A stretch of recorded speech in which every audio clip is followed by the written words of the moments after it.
Oi, pessoal, tudo bom? Estamos começando o programa A Pura Verdade, que faz parte do projeto Novas Práticas do Jornalismo, Inovações no Ensino para o Combate à Desinformação, orientado pelos professores Karine Vieira e Mônica Forte.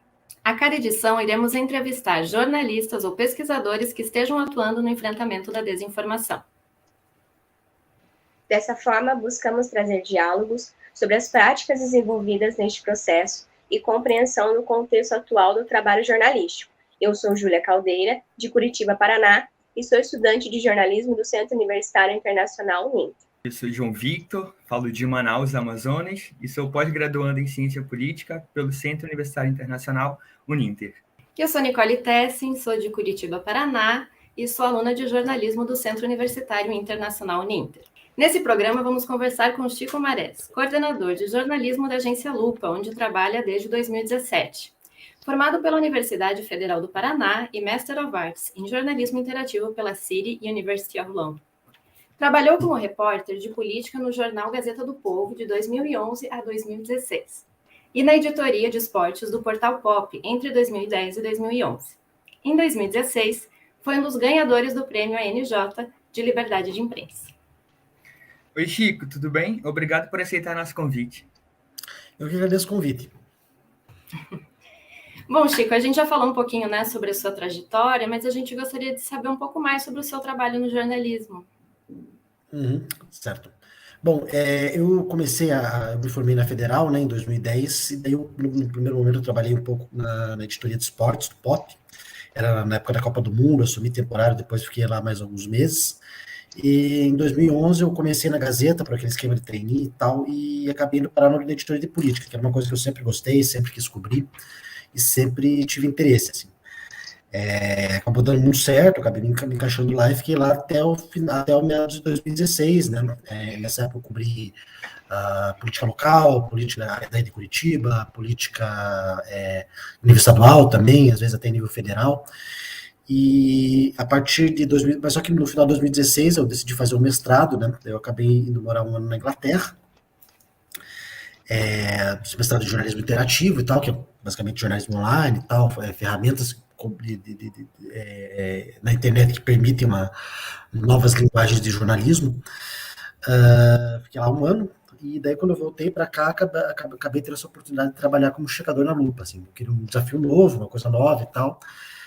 Surgiu essa oportunidade, eles me chamaram, deu tudo certo e tal, então estou aqui desde 2017, comecei ali como repórter e tal, como checador mesmo. Ano passado eu fui para a edição, comecei a trabalhar oficialmente como editor, apesar de já estar mais ou menos na edição em 2019, e agora em 2021 eu comecei a coordenar a área de jornalismo. Então, Chico, a desinformação não é algo novo, mas hoje em dia a proliferação das notícias falsas se tornou um fenômeno. Quais fatores você acha que contribuem para a propagação de fake news? Eu acho que o grande fator, o grande X da questão é que a gente está passando por um momento de transição no modo como a gente se comunica socialmente. A comunicação de massa virou a chave, basicamente, no início desse século. Primeiro com o surgimento da internet e tal, e muito mais importante, o surgimento das redes sociais, a maneira como você dissemina informação muda completamente. Você tem, na era da mídia de massa, você tem grandes empresas que têm uma força completamente desproporcional em relação ao usuário comum e tal. Você chega, as redes sociais meio que mudam a equação de força e a possibilidade de uma mensagem sair de um ponto e chegar a outro. Eu acho que vocês são mais jovens que eu, então vocês devem ter um pouco de dificuldade de imaginar o mundo sem todo esse ecossistema da internet, mas para nós somos um pouquinho mais velhos, tal, a gente já teve um pouquinho desse mundo. Se a gente para e pensa, essa mudança é imensa, ela é absolutamente revolucionária. E como toda mudança absolutamente revolucionária, ela tem pontos muito positivos. Eu acho que você tem um ponto muito importante que se houve uma certa democratização da comunicação, você percebe, por exemplo, o surgimento de muitos veículos pequenos e tal, mais de sucesso, sem necessidade de grandes investimentos, mas você tem um lado ruim, assim, que é o lado da desinformação. Esse é um dos lados ruins, você tem vários outros, mas um deles é a questão da desinformação. As plataformas de redes sociais, elas favorecem o surgimento a proliferação, né, de desinformação, justamente para colocar mais ou menos no mesmo patamar, assim, a informação de qualidade e a informação de má qualidade. A partir do momento que você nivela digamos, o campo, você acaba tendo esse problema. Por quê? Porque acaba sendo muito mais fácil de alguém montar um site, que é uma coisa super fácil, qualquer um consegue fazer, disfarçar aquilo de um site jornalístico, montar um Terça Livre, um jornal da cidade online, e começar a propagar notícia falsa. E assim, tem um aspecto muito problemático que as próprias redes sociais, o sucesso do engajamento nas redes sociais, coisas são mais sensacionalistas, naturalmente acabam tendo uma maior chance de sucesso, né? E quando você desenha, basicamente, uma peça de informação, nesse modelo antigo, né, esse não é o único modelo, mas nesse modelo antigo, você já faz aquilo de uma maneira que seja o mais chamativo possível, o mais sensacionalista possível, até porque você não tem limites, né? A ficção acaba, nesse sentido, sendo um pouco mais interessante que a realidade. Então, você faz uma notícia exatamente do jeito feita para ser compartilhada e absolutamente falsa. Então, você facilita muito acaba sendo um processo muito barato, muito fácil, e que acabou tendo muito sucesso, né? Daí você não tem, e hoje você não tem nem só esse modelo de você montar um site falso, mas às vezes você pode fazer um canal no YouTube, um videozinho, você pega um vídeo, muda a legenda, muda o som, altera uma foto no Photoshop, ou mesmo no Paint, dependendo e muita gente cai, assim, você acaba gerando conteúdo que tem muito potencial de engajamento e vai, tá ligado? Então você tem esse problema. Você tem esse problema principalmente a partir da segunda década, né, do século XXI, que é essa proliferação, né, de desinformação.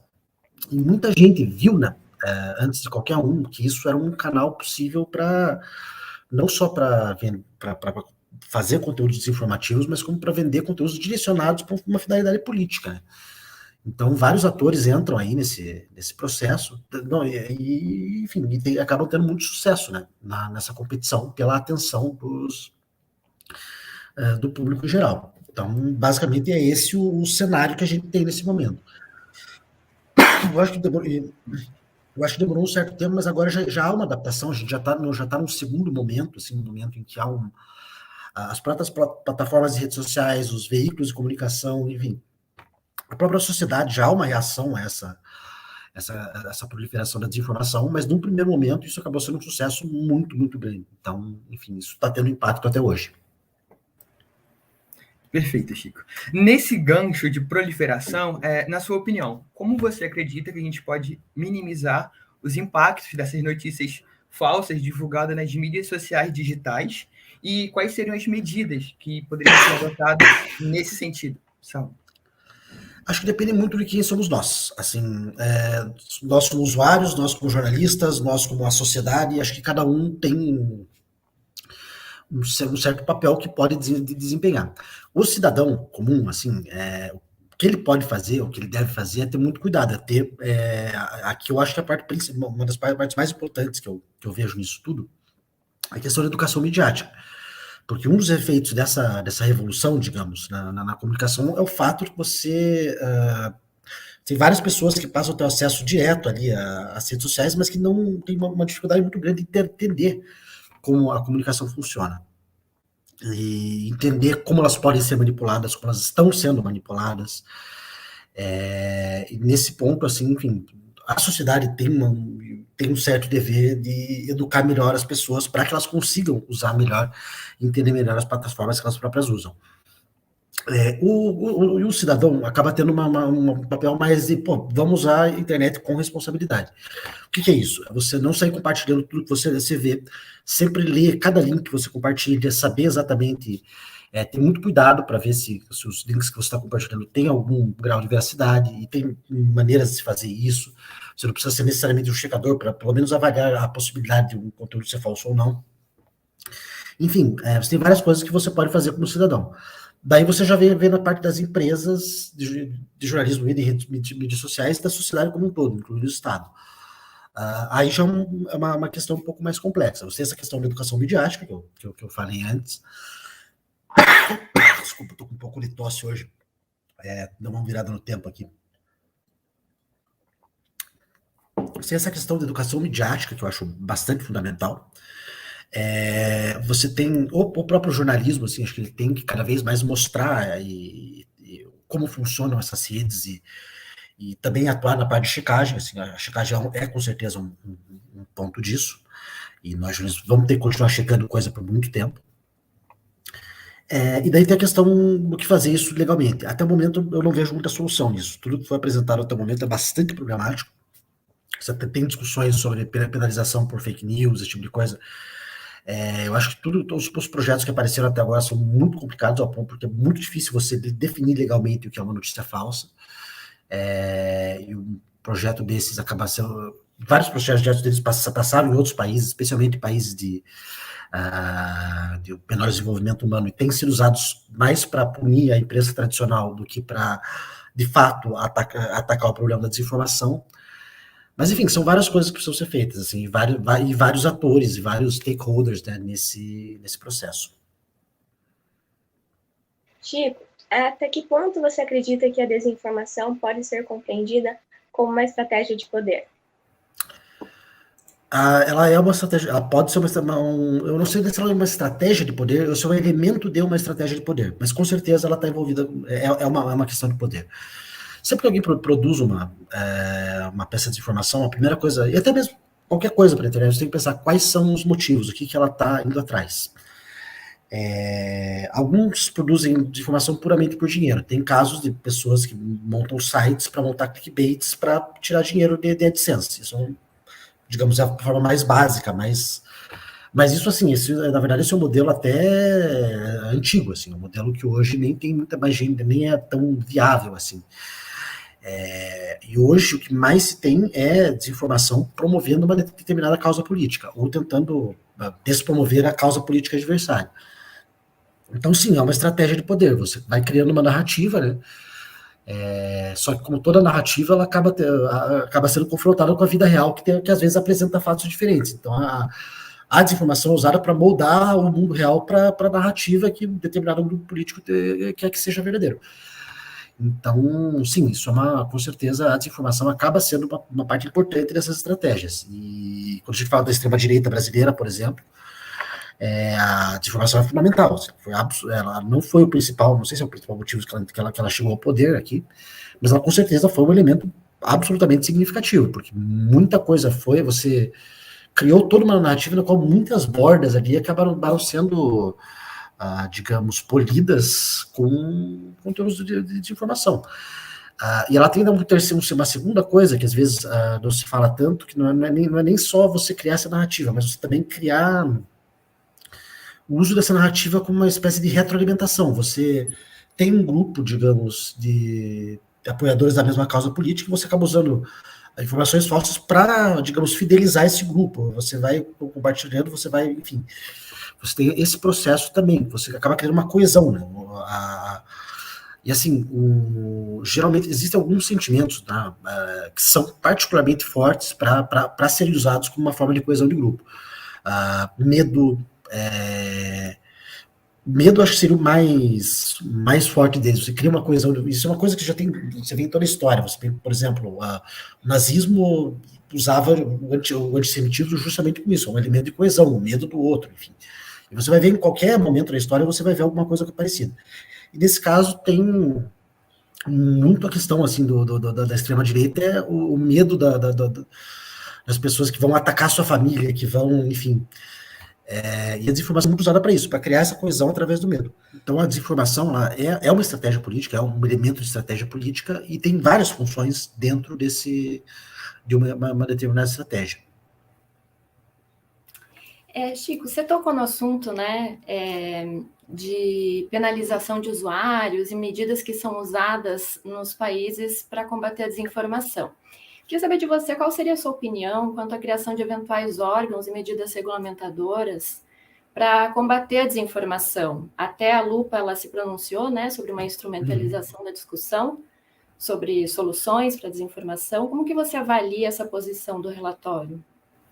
Olha, eu vou admitir que eu não li o projeto do Renan agora. Eu estou de férias, então eu acabei não lendo o projeto em si. Eu li só textos a respeito. Então, mas geralmente esse não é o primeiro projeto de lei que visa, digamos, criminalizar as fake news. E, no geral, eles têm basicamente o mesmo problema, que é definir o que é uma desinformação, o que é fake news, o que é uma notícia falsa. Aí é uma questão muito, muito grave, muito delicada, porque uma coisa é você escrever uma lei com uma determinada intenção e tal, mas assim, quem escreve a lei não é quem julga a lei. Você tem que ter uma definição muito clara do que é desinformação. Pelo que eu vi, nenhum desses projetos tem uma definição muito clara, e eu acho muito difícil de você juridicamente fazer uma definição muito clara. Qual que é o problema aqui? Por exemplo, você cria uma lei, digamos, é crime cometer fake news. Claro, vai ser uma coisa um pouco mais elaborada que isso.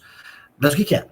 Daí você vai entrar um caso assim, alguém vai entrar com uma ação com uma Folha de São Paulo, leu a matéria que ela não gostou, falou, isso aqui é fake news. Vai lá o juiz e dá ganho de causa. Como é que fica essa situação? Ou melhor, a Folha de São Paulo tem advogados muito bem pagos. Imagina um jornal no interior do Paraná.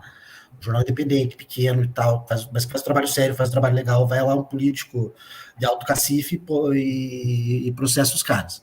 Como é que fica a situação? Então, é muito delicado você tratar disso. Não é uma questão fácil. Teve um estudo recente que foi feito em vários países africanos que criaram leis anti-fake news, basicamente. E, basicamente, a maioria deles era uma forma velada de você combater qualquer imprensa de oposição. E, assim, acho que não quer jogar o bebê fora com a bacia. Não é possível, assim, que a gente, enfim, crie uma lei que não permita o exercício regular do jornalismo no Brasil. Isso tem ainda outros problemas. Às vezes, por exemplo, você teve um caso esse ano que a Folha de São Paulo fez uma matéria sobre data de validade de vacinas. Acabou sendo foi uma barrigada, basicamente. Foi uma matéria muito mal apurada, que ela não avaliou os problemas na base de dados e acabou sendo uma informação assim, que não era exatamente falsa, mas ela era com base em dados verdadeiros, mas que não refletiam a realidade, basicamente. O que você faz com isso? Isso é desinformação? De uma certa maneira, sim, isso é uma desinformação, porque a matéria dizia uma coisa e a realidade, que não retratava exatamente a realidade, porém feita inteiramente com base em dados públicos.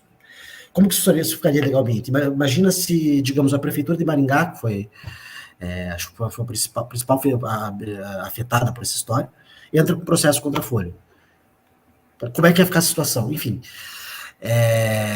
você já tem hoje alguns mecanismos legais contra algumas formas de desinformação. Você tem, por exemplo, calúnia é crime, difamação é crime.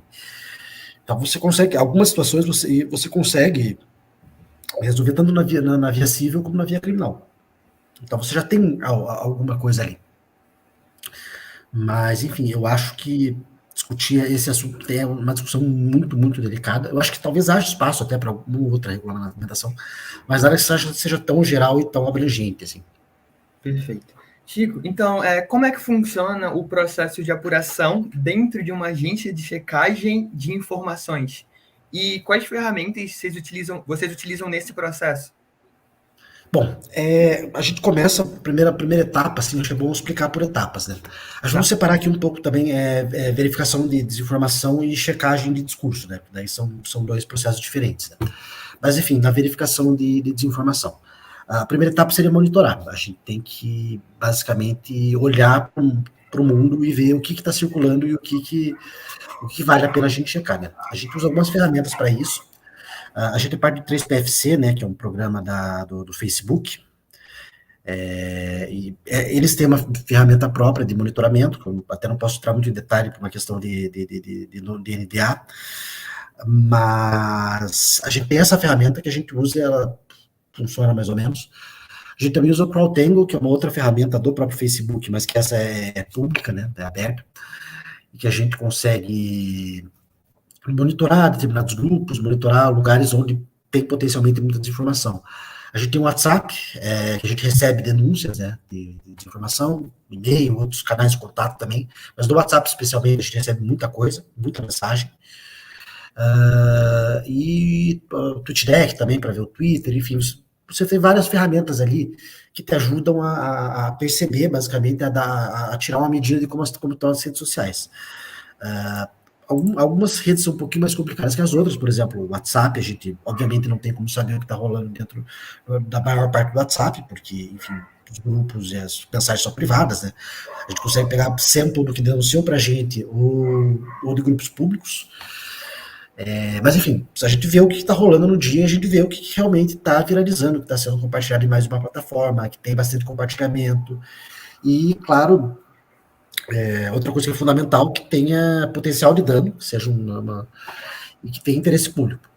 Então, assim, se a gente vê que cumpre tudo, é um assunto de interesse público, tem potencial de dano, tá viralizado, tá em várias plataformas, enfim, daí a gente achou ali.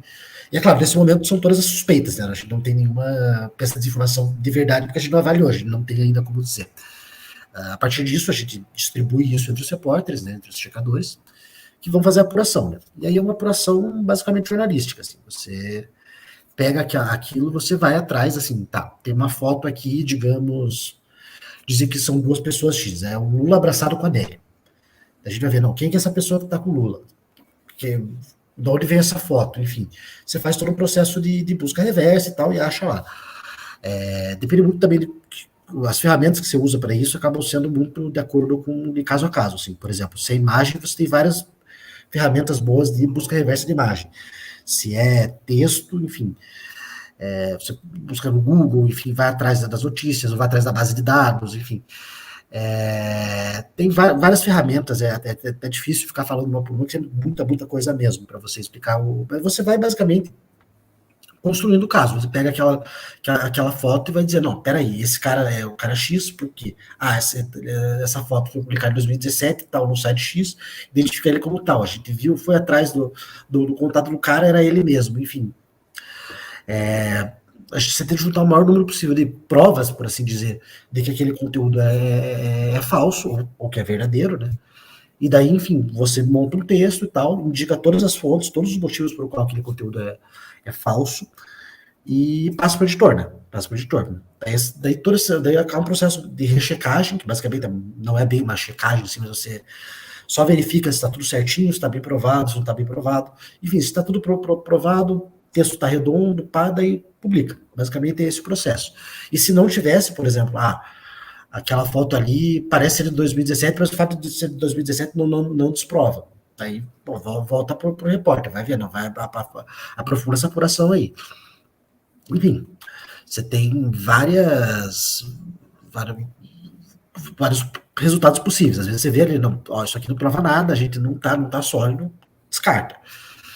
Então, quando tá bem provadinho, bem certo, e pá, daí sim vai para publicação. E daí isso, claro, não nos exime de cometer eventualmente erros, né? Você tem todo o processo de correção e tal, enfim. E caso haja isso, tem toda uma política já estabelecida e pública de correção. Mas o nosso trabalho é basicamente isso. Chico, a checagem ela não circula na mesma rapidez que as fake news, né? Como avaliar o impacto do fact-checking na sociedade? Quais estratégias que a Lupa vem desenvolvendo para ampliar o conhecimento da sociedade sobre o trabalho de checagem? Isso é um problema, né? Às vezes, você dizer que uma coisa a checagem vai ter 500 compartilhamentos e a fake vai ter 5 milhões. Acontece com muita frequência, na maior parte das vezes isso é verdade. Eu acho que o nosso trabalho, às vezes, primeiro você fornecer esse material, né, de checagem para quem recebe isso,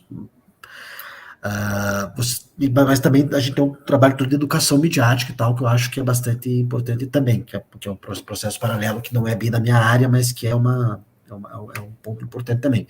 Esse é o ponto que eu estava falando muito sobre a questão de educação midiática, enfim, ser uma coisa importante, justamente as notícias falsas se espalham tão rápido, justamente porque não há a nossa população não está bem educada para lidar com as mídias que tem. Não só a nossa população, como a população do mundo inteiro, para falar a verdade.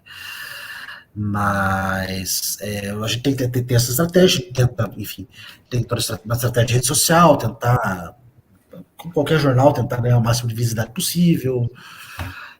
Mas é um problema que a gente reconhece, mas também tem uma questão muito grande, também que é a questão de poder de fogo, né? Você vê hoje grupos muito bem organizados para disseminar notícias falsas, às vezes financiados de maneira misteriosa, por assim dizer. Enquanto a gente é uma empresa pequena, com um orçamento pequeno, a gente consegue fazer o que a gente pode. A gente busca tentar chegar no máximo de pessoas possível, assim,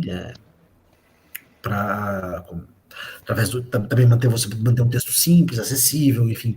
A gente tem desenvolvido algumas novas estratégias e tal para tentar agilizar um pouco esse processo, enfim, de checagem, mas ainda é um desafio. Um outro ponto que eu acho importante também, que eu tinha falado anteriormente, é o 3PFC, que ele é uma ferramenta que só funciona no ecossistema Facebook e Instagram, né?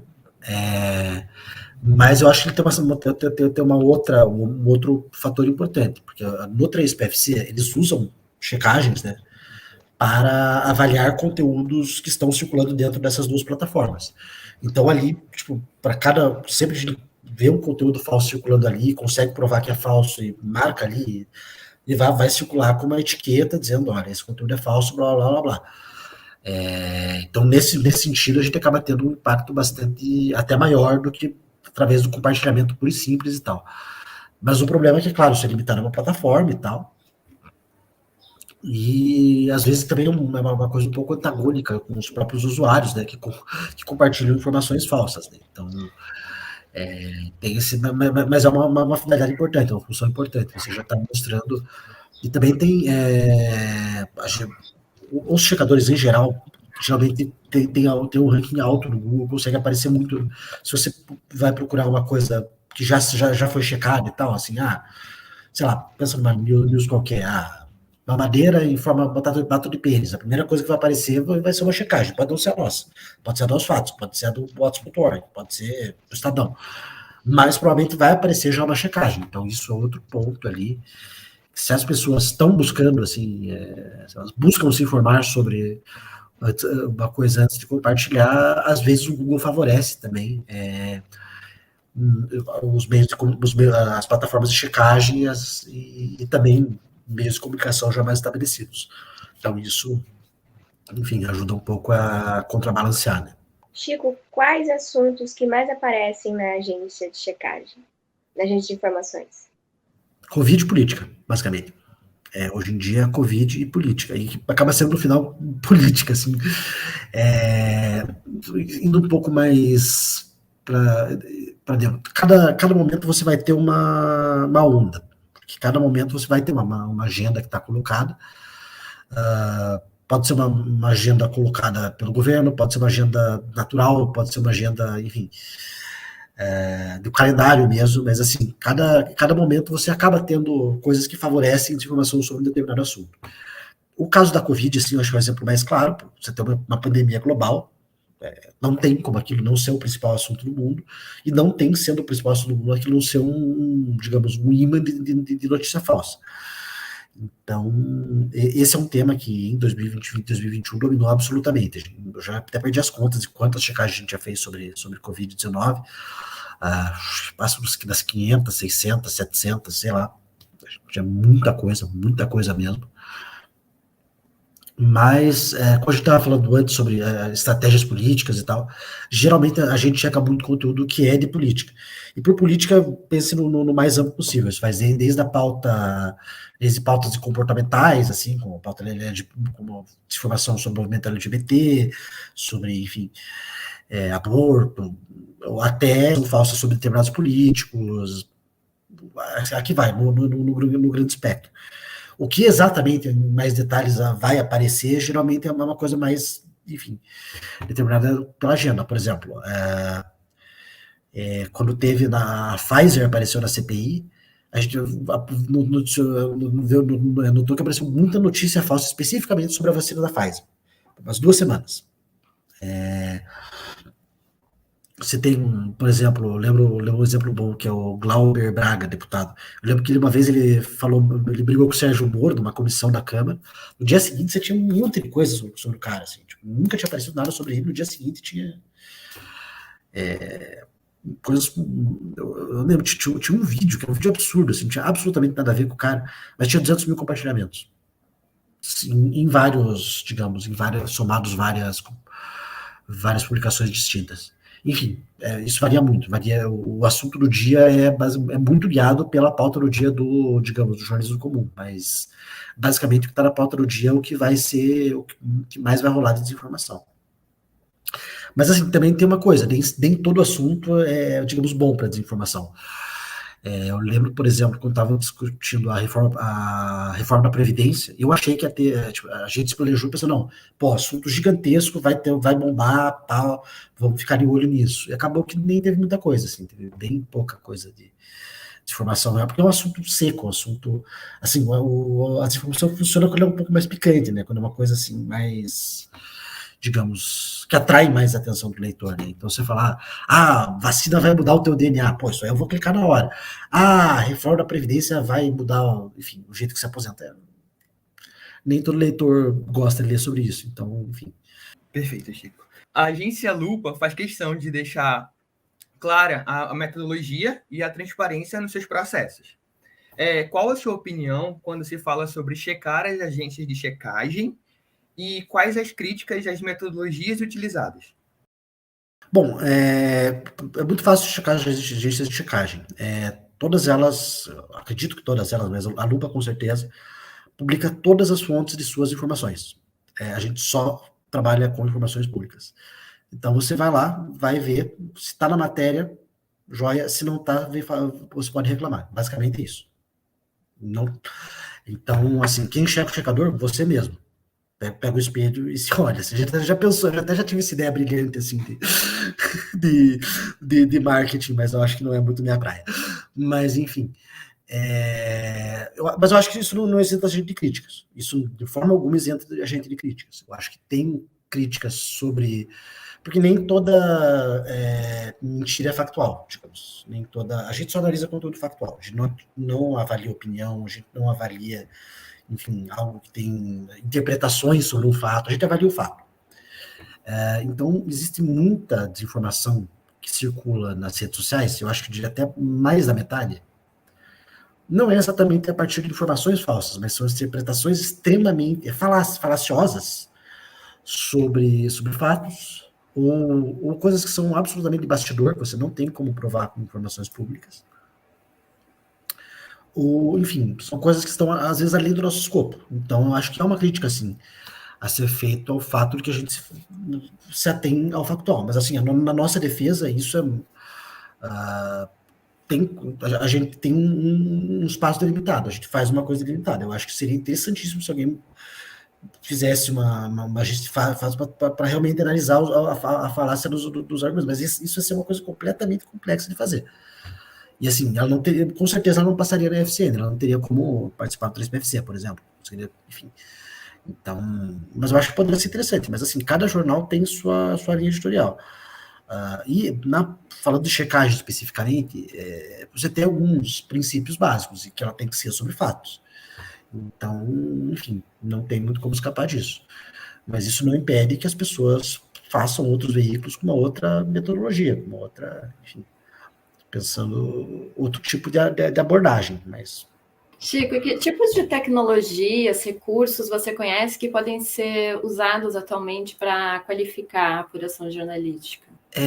Eu acho que às vezes alguns recursos muito simples acabam não sendo usados pelos veículos tradicionais, por exemplo. Hiperlink. Hiperlink é algo absolutamente banal que muitos jornais hoje ainda não utilizam ou utilizam muito pouco para remeter para sites externos. Por exemplo, tem muitas vezes, por exemplo, a Folha fala, não, a Folha, o Globo, o Estadão, algum veículo grande, faz uma matéria sobre determinado relatório. Só que não publica o relatório, mesmo sendo um relatório público. Por que não? Se você não hiperlinkar isso, você não permitir o leitor a ter esse acesso ao documento também e fazer os julgamentos necessários sobre esse documento. Às vezes eu tenho uma mentalidade no jornalismo brasileiro e mundial muito focada, nós vamos pegar o furo e tal. E a internet ela permite um jornalismo muito mais colaborativo, um jornalismo muito mais, enfim... algumas das melhores coisas que fizeram no jornalismo atualmente são colaborativas são com documentos públicos ou que vieram se tornaram públicos, né? Como, por exemplo, você pega Panama Papers, Paradise Papers, isso tudo foi feito a partir da base de dados, eles colocaram no ar. Então, e isso acho que é uma coisa que dá muita credibilidade. O leitor vai reclamar, não, isso aí é mentira. Não, é mentira, lê o documento. Tá aí. Acho que essa é uma ferramenta pouco utilizada, tão pouco utilizada, tem muito veículo que usa, a gente usa, mas que às vezes o jornalismo tradicional falha em não usar. Né? Daí, de tecnologias, isso tem muita coisa gratuita, legal, que aí pode ser utilizado. Por exemplo, eu vou falar mais de checagem por ser um pouco mais na minha área. Mas no caso, por exemplo, de checagem de vídeo. É sempre muito difícil você buscar a origem de determinado vídeo, porque para imagem, pesquisa retroativa de imagem é relativamente fácil, mas para vídeo é mais complexo, porque, enfim, são sei lá quantas imagens, 24 imagens por segundo, 30, 60, sei lá. A AFP desenvolveu uma ferramenta chamada InVid, você joga o vídeo lá e ela já começa a fazer essa pesquisa de reversa de imagem automaticamente. Então, isso acaba sendo muito útil, por exemplo, para você ver se um determinado vídeo, isso pode ser usado não só para jornalismo, para checagem, mas no jornalismo em geral. Às vezes você tem um vídeo lá, o cara diz, esse vídeo aqui, o bombardeio aqui ocorreu na faixa de Gaza agora. Você vai lá, joga pela busca reversa e fala, não, você acha que, na verdade, esse vídeo já estava circulando há 3 anos atrás. Então, essa é uma ferramenta, por exemplo, que pode ser muito útil para quem faz cobertura internacional, para quem, enfim, está de acordo com um conflito, uma determinada situação dramática, assim. Você tem outras ferramentas, por exemplo, de busca de reversa de imagem já são muito boas, mas se de forensica de imagem também, você consegue avaliar se a imagem tem alguma forma posso dizer, de manipulação, de edição. Enfim, a internet, assim, ela abriu uma possibilidade de leques, assim, para apuração que há 20 anos atrás você nem sequer sonhava. Hoje você tem de informação pública, você tem enfim, de capacidades de apurar só usando, enfim, uma meia dúzia de programas e um bom buscador, cara, são imensas. Então, eu acho que é um momento muito legal para você fazer jornalismo hoje. Eu fico pensando, às vezes eu ficava pensando, assim, eu tinha que apurar um negócio, assim, às vezes eu pensando, como que eu faria isso aqui há 20 anos atrás? Como que eu faria isso em 1993? Tipo, o leque que se abriu de conhecimento é absolutamente imenso, então, e rápido, e facilita muito, né? Então, enfim, o que menos falta no mundo é ferramenta para fazer coisas legais. Chico, quais são as mudanças que você acredita que deveriam ser feitas na formação de novos jornalistas para serem preparados e combater a desinformação nessa nova era digital? Bom, eu já me formei há um tempinho, então talvez eu esteja um pouco desatualizado com o currículo. Então, mas eu acho que é bastante importante, eu lembro que eu não tinha muito disso nessa época, algumas matérias práticas de jornalismo digital, não sei, assim, algumas ferramentas muito elementares, assim, por exemplo, Excel. Eu fui aprender Excel na redação, não fazia a menor ideia, assim, até sabia mexer, sabia ligar o Excel e digitar. Para você fazer um uso disso, isso pode ser ótimo para você usar já pode ser o começo para você fazer jornalismo de dados. E indo um pouco mais além na área de dados, você tem um pouquinho talvez de programação, de coisas simples, assim, coisas básicas de raspagem de dados, enfim, Python ali, você saber escrever um códigozinho desse que vai baixar as informações dentro daquele determinado site. Isso pode ser importantíssimo na matéria de apuração. Você pode fazer apurações super legais, por exemplo. Você pode, sei lá, achar a agenda do presidente para ver quantas horas ele trabalhou no ano. Então, enfim, você pode fazer isso com ferramentas relativamente simples. Esse tipo de coisinhas, assim, eu nem sei se é bem o papel da universidade fazer isso, mas acho que talvez fosse interessante que tivesse um pouco mais disso. Mas eu também, eu lembro que na minha formação, acho que faltava também muita coisa de... A gente tinha basicamente um buffet infinito de optativas, mas que não tinham... Quase nenhuma delas era focada para a relação entre as áreas e a comunicação. Então, ter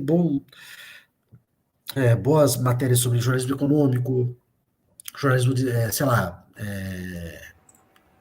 esportivo, acho que também não falta tanto, mas enfim, E outra coisa que eu acho que às vezes falta também um pouco de conhecimento institucional, de como o Brasil funciona institucionalmente, isso na verdade acho que não deveria ser nem uma coisa da faculdade de jornalismo, tinha que ser uma coisa do ensino básico mesmo, você explicar como que legalmente o Brasil funciona.